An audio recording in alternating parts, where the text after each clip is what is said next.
Hello fashion friends and family, this is Stacy here from So Bromo and Elsa Fitzgerald, and we are actually in an interesting space.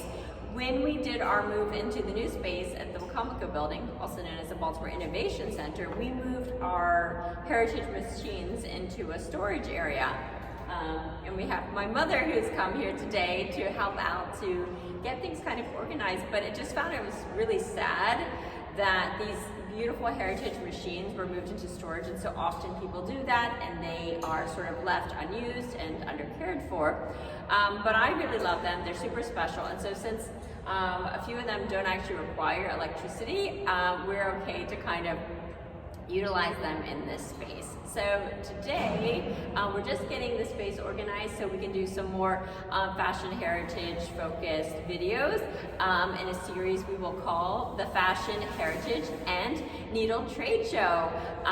So I will show you some of the things that we have in this space, and you get to see my mom. Yay! See you in a second. Everyone say hi to my mom. Hi. So when we had to get this space together pretty quickly, I was thinking, who should I invite? Who could whip it together in no time? I'm like, yeah, probably mom. So what do you think about this space? That's fantastic. I like the feel, nice tree, windows, very nice. Yeah, and so also I guess your grandmother, or is it? Yeah, your grandmother was a seamstress in Indonesia in the village.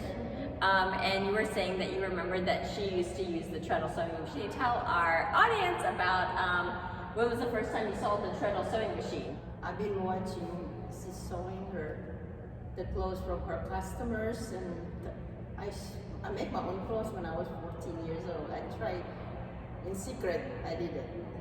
My own first dress. Yeah, it's fantastic. Okay, all right, well we're gonna go take a look at the treadle sewing machines.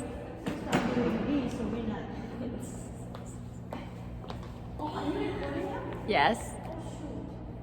So my mom's very nervous and she wasn't very comfortable on the camera, so it'll just be me. So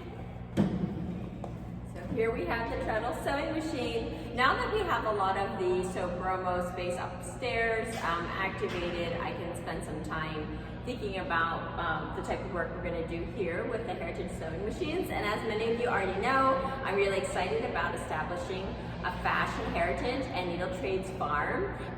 But in the meantime, I would love to kind of share my journey discovering these heritage machines, connecting with other people that love them, and sharing that information with you. This is a heritage sewing machine, and it's a treadle, so it's foot powered. I do have high heels on, so sometimes my heel will fall or like get stuck in between here. But let me just show you how it works. So you use the hand part to get it cranked, and then you're using the feet to kind of pedal it back and forth. And I actually really love the sound of it. When I lived in Indonesia, I bought one of these, and I remember just sitting and trying to figure out the coordination between the turning of the wheel and kind of the back and forth. And you would think it's actually quite straightforward, but it, at least for me, was or isn't or wasn't.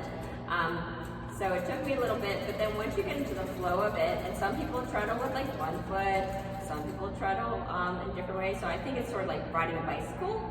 It's sort of up to you as to how you do it.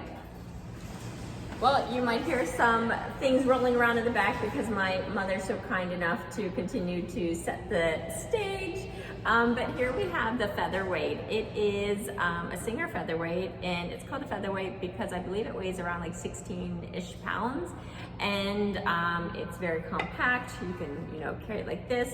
And the ladies would take this when they went off to university to have in their, I guess, dormitories to sew, because the other ones are pretty heavy and take a lot more room. But it's such a beautiful machine. Actually, let's see if I can bring it close to you so you can see some of the decal. There. You can see how I can like handle it so easily. Oh, here, and also the face plate.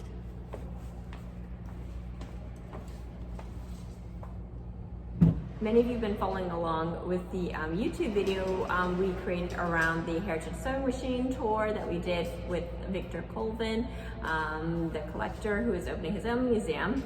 We look forward to actually creating more content with him. I'm really excited to bring more attention to these heritage sewing machines. Of course, there are these specialized groups that really keep them alive and singing and sewing within their area, but I would really like to bring that community together and beyond with this content. So we look forward to sharing more with you. Please do subscribe to the Sew Bromo YouTube channel.